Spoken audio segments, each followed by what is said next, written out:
संसार के सभी प्राणी सुख चाहते हैं, कोई दुख चाहता है क्या? तो बिना चाहे दुख मिलता है कि नहीं मिलता है? हम लोग दुख नहीं चाहते फिर भी दुखा पड़ता है। तो जैसे बिना चाहे दुख मिलता है, ऐसे ही बिना चाहे सुख भी मिलेगा, क्योंकि सुख दुख तो प्रारब्ध के अनुसार प्राप्त होना पहले से सुनिश्चित है।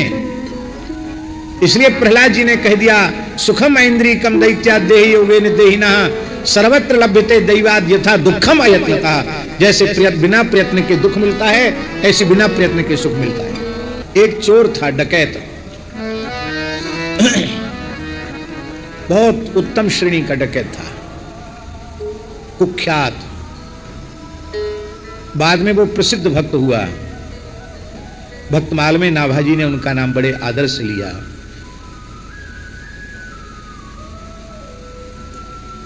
घोरी घाटम घोरी कियो प्रकाश, घाटम घोरी कियो प्रकाश। घाटम जी का नाम नाभाजी ने बड़े आदर से लिया है।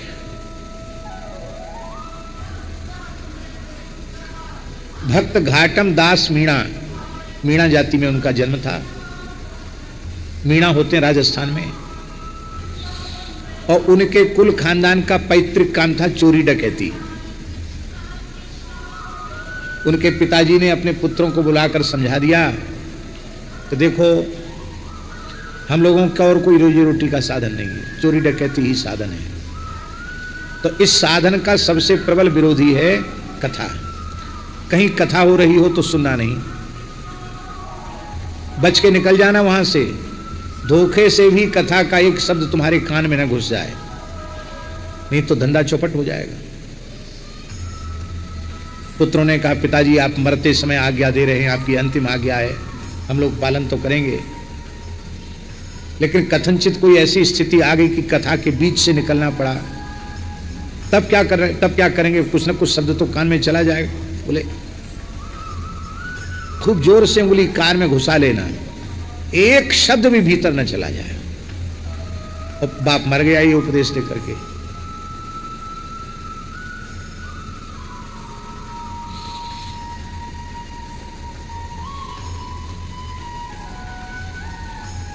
अब इधर क्या हुआ? बाप तो चोरी का उपदेश दे करके मर गया कि कथा नहीं सुनना, चोरी करना। और इधर एक चोरी डकैती में पुलिस ने पीछा किया, तो यहां से जहां से चोर भागे वहां कथा हो रही थी। तो और तो सब चोर जो है वो भाग गए, पर घाटम दास के पैर में एक ऐसा कांटा लगा उसी समय, कथा मंडप के आसपास ही। बहुत भारी कांटा था, बबूर का होगा भगवान जाने। वो आर के पार हो गया। अब उतने कांटे से कैसे चले? तो कान से उंगली हटाकर कांटा निकालने में जितना समय लगा, उतना समय कथा कान में घुस गई। उसमें व्यास जी कह रहे थे कि देवताओं के कुछ चिन्ह होते हैं, देवताओं की छाया नहीं पड़ती है। देवताओं के शरीर पर पहने हुए पुष्प के फूल, पुष्प कुम्हलाते नहीं हैं, उनके शरीर की छाया नहीं होती है, उनके पलक नहीं गिरते हैं, उनके पसीना नहीं आता है। ये सब लक्षण बता रहे थे व्यास जी। और कांटा निकाल के घाटम जी तो भागे, बाकी चोर पकड़े गए, वो सब मारे गए और ये बच गए। ये कैसे बचे? तो वो चोरों को पकड़ने के लिए गुप्तचरों ने एक षड्यंत्र किया। षड्यंत्र में वो देवी जी के मंदिर पे, जंगल में काली जी का मंदिर था, वहीं बैठकर ऊटपटांग चीज खाते पीते थे और वहीं चोरी के माल का बंटवारा करते थे। तो गुप्तचर को पता लग गया। गुप्तचर ने काली मैया का भेष बनाया, मुखौटा लगा के, लंबी जीभ निकाल के और तलवार और खप्पर लेकर के काली जी का एक जलता हुआ मसाल ले लिया। और जैसे ही इन चोरों ने रात को काली का पूजन किया, वो काली बना हुआ जो गुप्तचर था वो आ गया सामने, चीखने चिल्लाने लगा। चोरों ने यही समझा कि साक्षात काली जी प्रकट हो गई, वरदान मांगो, वरदान मांगो, हम पर प्रसन्न हैं। पर घाटम जी विचार करने लगे कि वो पंडित जी कथा में बोल रहे थे कि देवताओं की छाया नहीं होती है, इसकी तो छाया पड़ रही है। देवताओं के पलक नहीं गिरते, इसके तो पलक गिर रहे हैं। देवताओं के पसीना नहीं आता, इसके तो पसीना आ रहा है। देवताओं के पैर धरती पर स्पर्श नहीं करते, तो धरती पर कूद रही है काली। ये काली नहीं है, ये कोई गुप्तचर है, मारने का षड्यंत्र है। घाटम जी वहां से भाग गए और बाकी चोर जो थे वो वहीं रह गए। थोड़ी देर में पुलिस आई, सबके सब पकड़े गए, सबको फांसी पर चढ़ा दिया गया, एक को भी जीवित नहीं छोड़ा, क्योंकि अनेक प्रकरणों में वे दोषी थे। अब तो उनको बड़ा दुख हुआ। बोले बताओ कितनी बढ़िया चीज है कथा सुनना। और हमारे पिताजी भी कितने महापुरुष थे जो कहते थे कि कथा नहीं सुनना। अरे थोड़ी देर कथा कान में पड़ गई तो हमारे प्राण बच गए, नहीं तो महाराज हम भी मारे जाते उन्हीं में। अरे राम राम, पिताजी ने बहुत बुरा किया हमारे संग। अब रात को ही एक महात्मा के यहाँ पहुंचे जंगल में, 2 बज रहे थे, महात्मा बैठे अपनी धूनी पर बैठ करके राम राम कर रहे थे। या निशा सर्वभूतानाम तस्याम जागृति संयमी, महात्मा ध्यान कर रहे थे। पहुंचे घाटम जी, बाबा दंडौत। हाँ भैया कैसे आए? बोला मैं घाटम दास। पूरी घाटम दास नाम बहुत विख्यात था ना। भैया तुम्हारो यहाँ कहाँ काम? यहाँ तो झोपड़ी वाले लंगोटी वाले बाबा जी हैं, तुम चोर डकैत यहाँ क्यों आए? बोले हम कथा सुनने आए, कथा सुनाओ, चेला बनाओ हमको। अरे बोले भैया चेला भी थोड़ा समझ बूझ के बनाना चाहिए, चाहे जिसको नहीं मूड लेना चाहिए। आज चेला बने, कल पता नहीं क्या करे हमारे संग। तो उन्होंने कहा भाई चेला ऐसे हम जल्दी बनाते नहीं हैं, और ये कोई कथा कहने सुनने का समय नहीं है, और तुमने कल्याण की बात पूछी है तो कोई बात हम तुमको बता रहे हैं। देखो एक तो राम राम जपना, राम राम राम राम राम राम बोलते रहना, एक बात, यही मंत्र है, यही सब कुछ है। बोले ठीक है। और दूसरा, जहाँ कहीं कथा हो रही हो या भगवान के मंदिर में आरती हो रही हो तो वहाँ थोड़ी देर जाकर जरूर खड़े हो जाना, वहाँ बैठना, कथा में बैठना, आरती में खड़े होकर दर्शन करना, इतना तो करोगे। बोले महाराज चोरी नहीं छोड़ सकते, और सब करेंगे, चोरी हमारी रोजी रोटी है, बस चोरी छोड़ने की आज्ञा मत देना, और सब दे दो, सब करेंगे हम। राम राम भी करेंगे, कहीं कथा हो रही वहाँ बैठ के थोड़ी देर कथा भी सुनेंगे, आरती हो रही होगी तो आरती का दर्शन भी करेंगे। और देखो किसी भी परिस्थिति में झूठ नहीं बोलना, सत्य बोलना। हाँ बिल्कुल महाराज सत्य बोलेंगे, वैसे तो चोर झूठ ही बोलते हैं, लेकिन ठीक है हम चोरी भी करेंगे और सत्य भी बोलेंगे, झूठ नहीं बोलेंगे। जो हो सो फांसी पे चढ़ जाए भले, झूठ नहीं बोलेंगे, आपको वचन दे दिया। बोले बस इतने ही नियमों का पालन करो, राम नाम का जप करो, कथा जहां हो रही है थोड़ी देर बैठ के कथा सुनो, आरती का दर्शन करो, और कभी झूठ मत बोलो, राम नाम का जप करो, यही नियम दिए। कोई साधु संत पढ़े तो उनका सम्मान करो। अब घाटम दास चोरी भी करते, अपना सब काम करते और साधन भी करते। एक बार घाटम दास उन्होंने सेनापति का वेश बनाया और अलवर स्टेट में, अलवर जो राजा, अलवर महाराज के महल में आधी रात के समय सेनापति के वेश में घोड़े पर चढ़कर आए, पड़क पड़ाक पड़ाक पड़ाक घोड़ा पर चढ़ करके आए।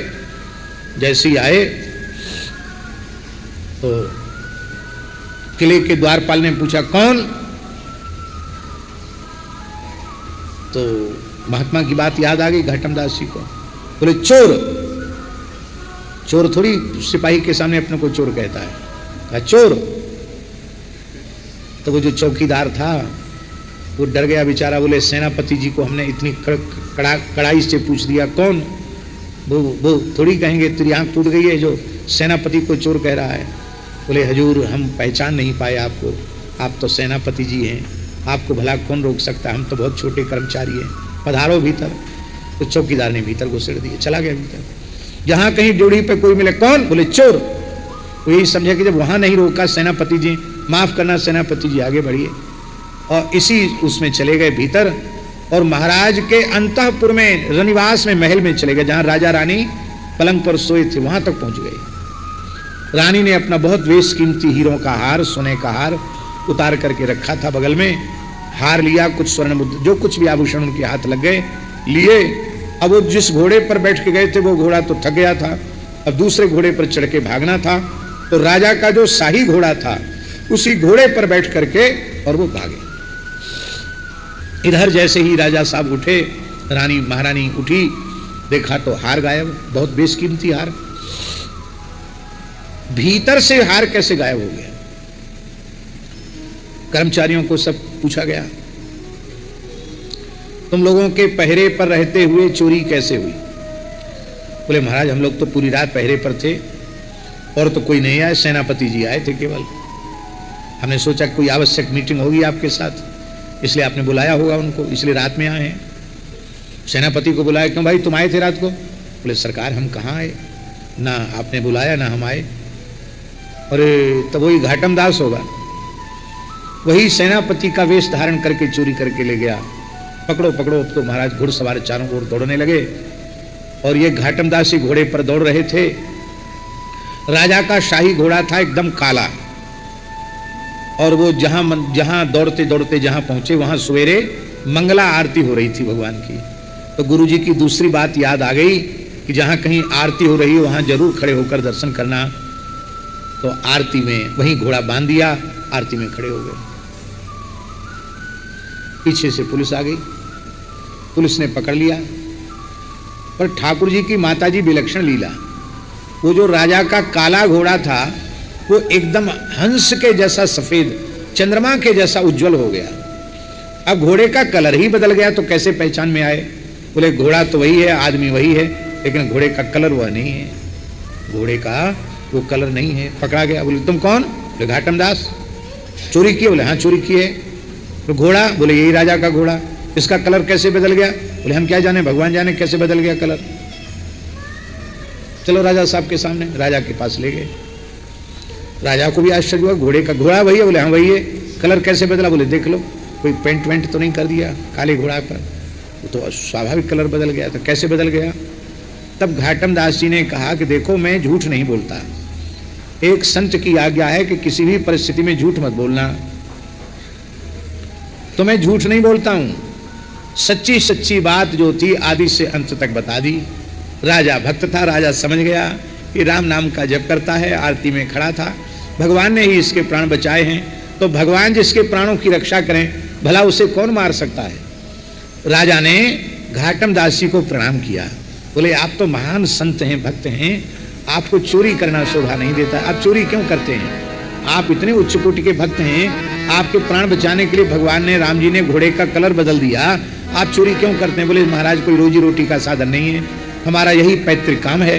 बोले तो ठीक है, तुमको जमींदारी दी जाती है और खूब साधु सेवा करो और प्रेम से, अब चोरी मत करना। बोले नहीं करेंगे चोरी, छोड़ दिया चोरी।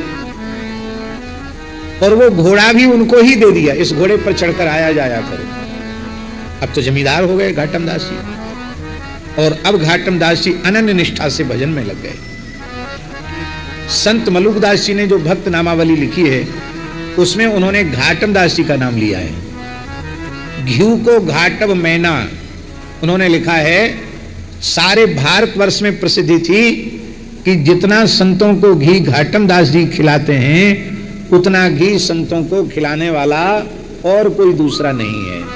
ऐसी प्रसिद्धि थी घाटम दास जी के बारे में। घी को घाट, अभी हम तुरंत प्रमाण आपको देते हैं, प्रस्तुत करते हैं। जय जय श्री सीताराम।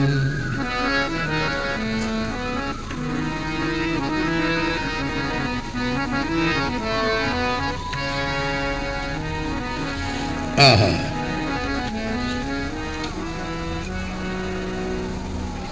श्री राम जय जय राम, श्री राम जय जय राम, श्री राम जय राम, श्री राम जय राम। गाएंगे दोहराएंगे तो समय ज्यादा लग जाएगा, इसलिए जल्दी जल्दी मूल सुना देते हैं। भक्त नामावली मलूक दासकृत। राम राय तुम राजा जन प्रजा, तेरे सुमरन करते भारी, अपनी अपनी टहलें लागे जो जाके अधिकारी। कौन कौन संतों का, भक्तों का स्मरण कर रहे हैं? शंकर नाचे, नारदऊ नाचे, सुखदेव ताल बजावें, दे तारी सनक सनंदन शेष सहसमुख गावें। अम्बरीश बलि व्यास पंडवा अरु पंडों की दासी, खड़े रहें दरबार तुम्हारे बिनती सुन अविनाशी। ध्रुव प्रहलाद विदुर अरु भीषम, भली करी शिवकाई, हनुमान अक्रूर सुदामा शिवरी अतमन भाई। अमरध्वज तमरध्वज ऊधो, कह लग दास गनाऊं, कहे मलूक देव मुहि आज्ञा, अब कल जुग के ल्याऊं। ये पौराणिक भक्तों का संक्षिप्त स्मरण करके, कहे मलूक देव मुहि आज्ञा, अब कलयुग के ले आऊं।